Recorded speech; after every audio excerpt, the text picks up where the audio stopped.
ఈ రోజున స్వామి వారితో పెట్టుకుంటే ఎవరు ఏ విధంగా ఇంకా వాళ్ళు లేకుండా వెళ్ళిపోయారో కూడా మనం చూసాం చరిత్ర. మరి అలాంటి స్వామివారితో పెట్టుకుంటే ఏం జరిగిద్ది? ఇంకొక వైపు శ్రీశైలం మహా పుణ్యక్షేత్రం, ఎంతో గొప్పగా మనము అన్ని పుణ్యక్షేత్రాలు, ప్రధానమైన పుణ్యక్షేత్రాలు ఇవన్నీ కూడా.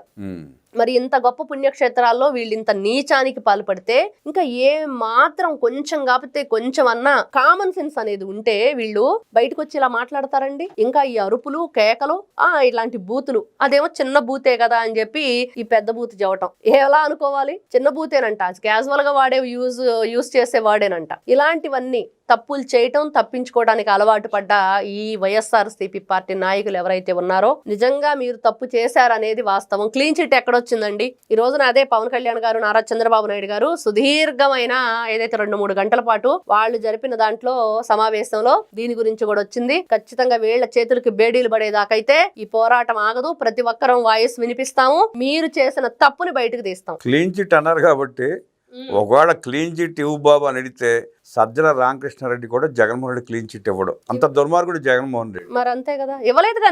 నిన్న నెయ్యి ఏదైతే నెయ్యి ప్రస్తావన వస్తే గొంతు నొప్పి అన్నాడంటే అక్కడ దాని గురించి స్క్రిప్ట్ లేదు. మిగతా వాటి గురించి స్క్రిప్ట్ ఉంది. పేరు నాని వెనకాలండు స్క్రిప్ట్ ఏదో చెప్పు, విడుదల రజనీ స్క్రిప్ట్ ఏదో చెప్పు అని అడుగుతున్నాడు. కానీ నెయ్యి గురించి స్క్రిప్ట్ లేదు, ఇవ్వలా. మీరన్నది నిజమే. సజ్జల రామకృష్ణారెడ్డి కూడా ఈ పాపాలు చేసిన ఈ పాపాత్ములకి స్క్రిప్ట్ రాసివ్వలేకపోయాడు. విడుదల రజనీ మొన్న ఏ స్క్రిప్ట్ చదివిందో అదే పట్టుకు చదివాడు జగన్మోహన్ రెడ్డి.